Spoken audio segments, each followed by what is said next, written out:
Malafaia acusou Bolsonaro de se omitir nas eleições municipais de São Paulo e chamou Bolsonaro de covarde e omisso.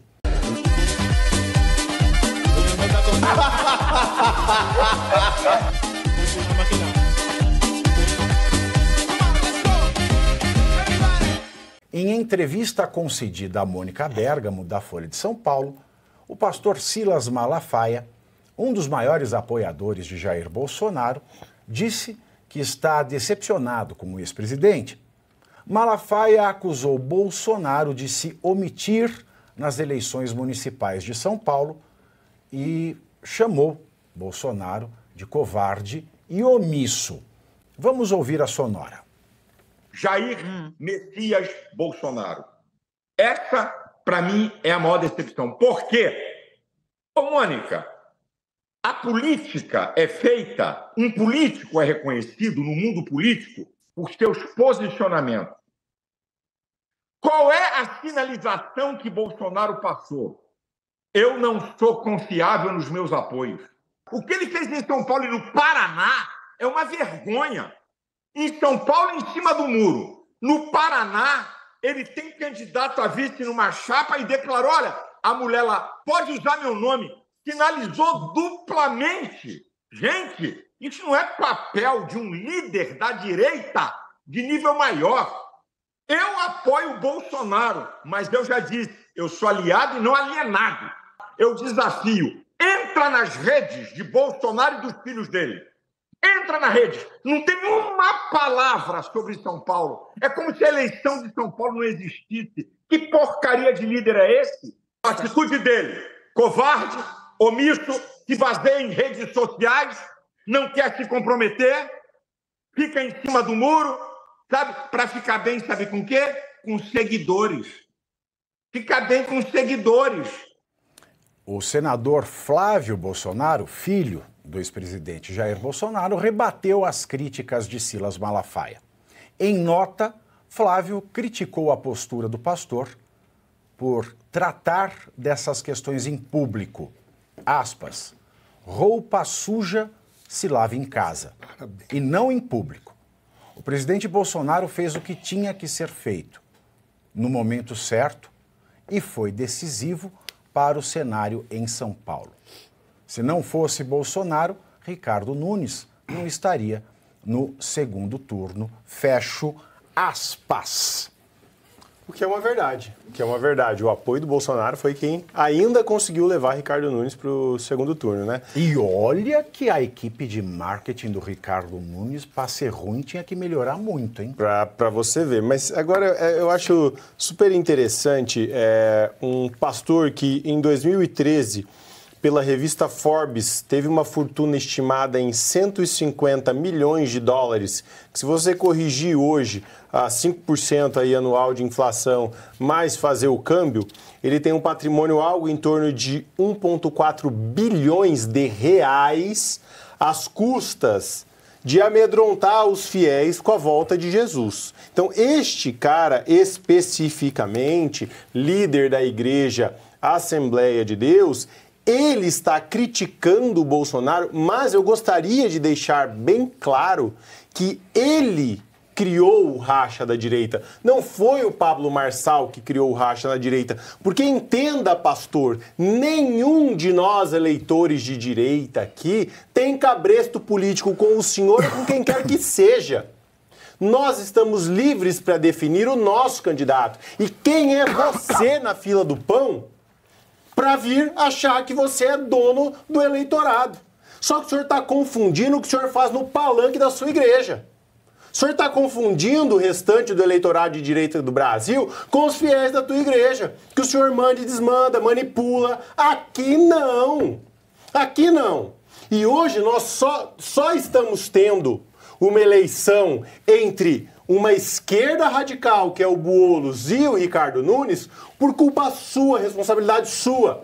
Porque poderíamos ter tido Um Pablo Marçal e um Ricardo Nunes na Prefeitura de São Paulo. Mas como o próprio áudio que o senhor mandou, né, e vídeo que o senhor gravou, dizendo que o senhor recebeu inclusive uma ligação do governador de São Paulo parabenizando porque o Marçal só não foi para o segundo turno graças à intervenção do senhor, que, diga-se de passagem, tem uma autoestima elevadíssima.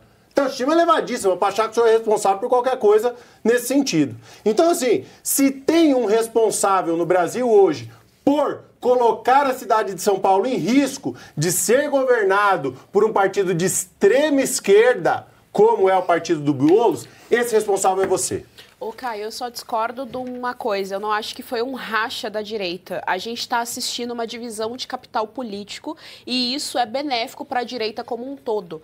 Então, a gente tinha a liderança do Bolsonaro, que a gente tem que Marçal... aprender que direita não é coletivista. Exato. Esse é o meu ponto, Pavinato. Nós não somos coletivistas e, do ponto de vista do amadurecimento, não é bom concentrar o capital político somente numa figura. Dou o exemplo, Lula e PT. Só tem o Lula, só tem o PT. Ele está desfazendo, né, está se derretendo. A gente viu agora nas últimas eleições que eles não conseguiram pegar municípios. Em cidades que sempre teve esse petismo, São Bernardo, Santo André, eles elegeram poucos vereadores petistas. Então isso significa que esse partido está derretendo. E aí o Lula é esse líder aí que já está fraco, que tem aquele discurso antigo e que não tem nenhuma popularidade. Então, do ponto de vista de capital político, é importante para o amadurecimento do que a gente entende como direita. E repito, a gente ainda é muito bebezinho, muito neném para entender o que é a direita. A gente está formando um movimento político, a gente está formando um movimento cultural. É importante para o amadurecimento que a gente divida esse capital político.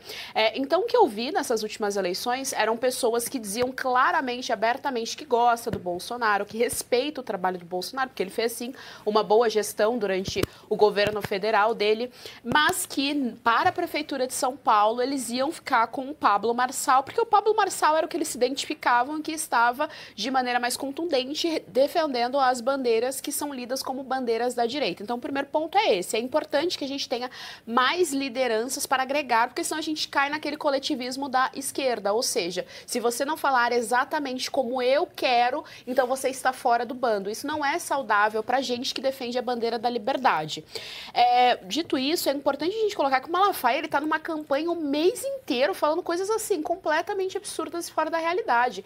Ele atacou o Nicolas, ele atacou o Bolsonaro, ele atacou o Marçal, ele fazia vídeo diariamente, todos os dias, tentando colocar ali uma pecha em cima do Marçal e tal. Eu acho, sim, que o Marçal ele tem uma série de críticas, mas aí, de novo, a gente consegue fazer as críticas e ainda assim reconhecer que ele é um bom fenômeno político. As duas coisas, elas existem ao mesmo tempo, dentro da mesma esfera da realidade. O Malafaia não fez nada disso. E ele tá surtando aí porque o Bolsonaro passou a apoiar a Cristina Grêmio, que fez uma excelente campanha, que defende a direita neste país há muito tempo, portanto, é um desrespeito com a Cristina, essa sim, direita raiz lá de Curitiba, que vai se tornar uma das maiores lideranças femininas da direita brasileira. Ele tá dando esse surto por causa disso, então eu não consigo entender. E no Rio de Janeiro, o senhor Malafaia estava defendendo Eduardo Paes, que tem foto lá capetezada toda. Olha, eu até achei que uma primeira reação, quando o Pablo Marçal, né, faltou com a verdade, falou que o Silas não deixou ele subir no caminhão, e isso não era verdade, uma resposta ali faz parte do jogo. Mas depois ele passou todo dia tinha uma produção quanto candidato. E eu fico me perguntando que horas ficou, né, para que horas ficaram as atividades religiosas. E ponto 2, né, se ele continua apoiando Bolsonaro, o senador Flávio Bolsonaro tem toda a razão. Isso é roupa suja que se lava em casa. Para que levar a público? A troco de quê? Existe algo por detrás? A voz da sabedoria aí veio do Flávio Bolsonaro. Eu dou os parabéns para o senador, o senhor foi de uma elegância espetacular e é exatamente isso que o senhor falou. Eu vou pegar um ponto, Pavinato, quando você trouxe a respeito da equipe de campanha do Ricardo Nunes. Vamos comparar com a equipe de campanha do Rodrigo Garcia. A equipe de campanha do Rodrigo Garcia deu um show, mas o Rodrigo Garcia perdeu. A equipe do Ricardo Nunes foi péssima. A campanha dele não foi boa. Por qual razão ele conseguiu, então, ir A própria equipe do Ricardo Nunes afastou o tema Bolsonaro do candidato. Exato. Ele foi péssimo. qual razão, então, a gente pode atribuir essa possibilidade de ter chegado lá? Se não exclusivamente, mas com peso muito grande, do Bolsonaro, independentemente do Bolsonaro ter batido fotos, sambando, partindo de mãos dadas, ou pululando com o Ricardo Nunes. O Bolsonaro tem um peso enorme na eleição do Ricardo Nunes. Isso a gente tem que colocar. Agora vamos pegar a questão do Silas Malafaia. Como disse o senador Flávio Bolsonaro, roupa suja se lava em casa. Isso não foi apenas um erro. Me assusta as consequências do que virão. Por qual razão? Você pode até romper com alguém, você pode até discutir, mas existem linhas que você não pode ultrapassar. Você não pode fazer críticas morais, você não pode reduzir a importância da pessoa ao ponto de mostrar que ele não é mais relevante, porque no frigir dos ovos, o que ele disse? O Ricardo Nunes foi eleito independente do Bolsonaro. Mentira.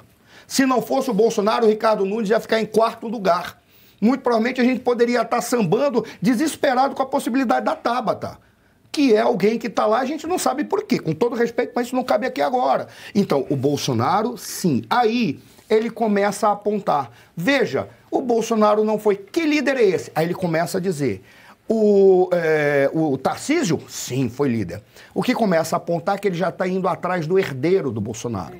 Que ele já acha que o Bolsonaro não vai ser eleito ou não vai ser autorizado a eleição do Bolsonaro. Que se o Bolsonaro se candidatar, ele vai ser eleito. E nós temos que colocar algumas coisas que são muito claras. A questão de várias lideranças, eu concordo com a Geice, mas tem uma coisa que a gente deixar muito claro aqui. O Bolsonaro tem que virar a página? Tem, mas não é agora. A página Bolsonaro só pode ser virada em 2034. Por quê? Porque ele é ainda a única liderança que conseguiu corporificar as transformações que se queria, exatamente pelo fato dele não ser um ditador, dizer eu sei tudo, por isso segue nesse caminho. O que ele diz? Eu tenho valores e vou atrás desses valores até o final. Agreguem comigo. Tem uma diferença entre discípulo e herdeiro. O discípulo é aquele cara que segue na risca o que o mestre fala. O herdeiro é aquele que entende qual foi a transformação que foi feita e diz, neste momento, olhando a conjuntura, o herdeiro sou eu, porque eu estou entendendo as novidades e quero as mesmas transformações, mas por outros meios, que foi a aposta que fez o Pablo Marçal. Cometeu um monte de erros, razão pela qual ele dançou. E nem sei, a teoria de conspiratória, não é conspiratória, é brincadeira, mas a teoria que o Arthur trouxe, para mim é até sensata. Talvez o Pablo Marçal não quisesse, ele chutou o pau da barraca e fez um cálculo jurídico errado. Mas chutou porque ele não quer o BO que é ser prefeito de São Paulo. Voltemos para o Silas Malafaia e agora eu encerro. Acho que foi inadequado, ele não poderia estar se referindo ao Bolsonaro dessa maneira, menos ainda às outras lideranças. Porque se novas lideranças surgem, ele está cometendo o erro de tingir moral e comportamentalmente as lideranças da direita que estão surgindo aí. E como a Geise disse, aí eu concordo com ela, são várias lideranças que vão surgir. O que essas lideranças têm que entender é o momento de virar a página. Neste momento, Bolsonaro 26, Bolsonaro 30. 34, vem o novo. Se é que ele vai conseguir, e nós vamos verificar quem é o discípulo e quem é o herdeiro. Para nós de direita escolhermos. Nós queremos um herdeiro, o cara que é novo e faz a transformação, defendendo os nossos valores. Ou nós queremos o discípulo, aquele que apenas assinar aquilo que o Bolsonaro fez e dá continuidade. E ele está estragando, está cometendo o mesmo erro que cometeu depois da eleição do Bolsonaro. Os 5 ou 6 movimentos que elegeram o Bolsonaro se fragmentaram atrás das suas vaidades ou do seu narcisismo próprio. Estão destruindo a direita. E a esquerda está rindo de orelha a orelha quando vê algo do jeito. A vaidade é uma... As pessoas perguntam aqui no chat, as pessoas perguntam aqui no chat, você não vai falar... As pessoas querem oriçar, né? Falar coisa. É o seguinte, uma que me chama mais atenção. Pavinato, você vai apagar a sua foto com o Silas Malafaia no Instagram? A resposta é não. Não. Porque se vocês sabem ler, vocês vão ver a legenda que está nessa foto, que eu lembro de cabeça. Nunca concordei com nada com o Silas Malafaia. Sempre discordei do Silas Malafaia. E essa foto representa um momento em que nós dois estamos juntos para lutar pela liberdade de podermos continuar a discordarmos um do outro livremente. Perfeito. Sem censura do Moraes. Perfeito. Não vou. O trabalho que ele fez contra o Alexandre de Moraes, a única assembleia que bateu de frente com o STF, durante todo esse regime de medo, foi a Assembleia de Deus do Silas Malafaia. Esse mérito não se dá para tirar dele.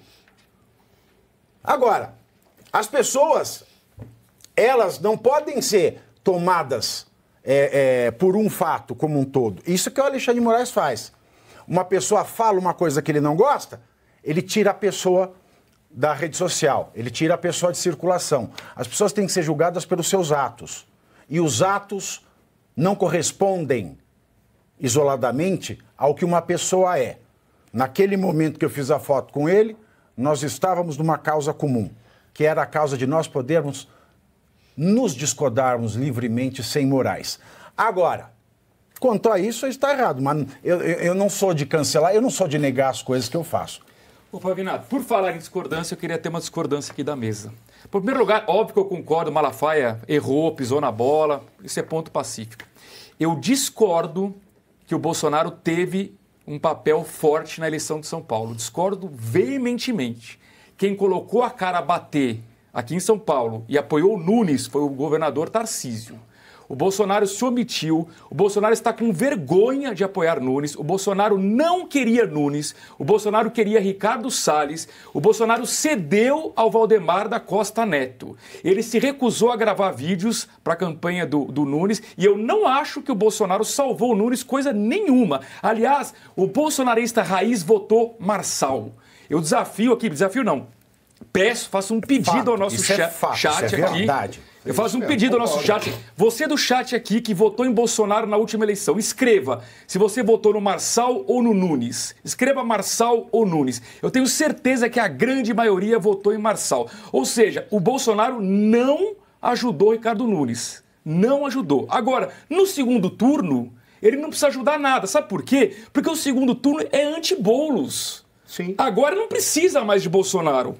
Não precisa nem do governador Tarcísio, agora é todo mundo contra o Boulos, é óbvio. Mas no primeiro turno, o Bolsonaro ficou no muro, sim, e de forma constrangida, ele fez uma live na véspera do domingo para dizer que, olha, veja bem, o meu candidato é o Nunes. Então, primeiro você curte, que é o preço deste programa. Quanto vale o ingresso para ver este palhaço neste picadeiro bonito? Vale uma curtida, vale o seu like, o seu joinha, o seu gostei. Então, a sua obrigação é curtir. Se puder, comente, porque quem comenta ajuda no engajamento. Então, primeiro C é curtir, segundo C é comentar, o terceiro C, o que seria muito louvável, seria você compartilhar. Tem um link que é a setinha, uma setinha assim, meia bomba. Sabe aquela a setinha da pipa do vovô que se esforça? Você vai lá, copia o link, cola no seu Orkut, no seu Facebook, no WhatsApp, no Telegram, manda sinal de fumaça, pombo correio, não é pombo correio do banheiro, é o pombo correio que leva as mensagens. Você passa para todo mundo que você gosta, para quem você não gosta, você também passa. Então, ó, curtiu, comentou, compartilhou. E se puder, se quiser, se o seu bolso comportar e se seu coração assim permitir, contribua com este programa que vai substituir o Jornal Nacional. Olha que pretensão maravilhosa, hein? Se liga, ô Bonner, nós vamos derrubar o Jornal Nacional. Esta é a meta.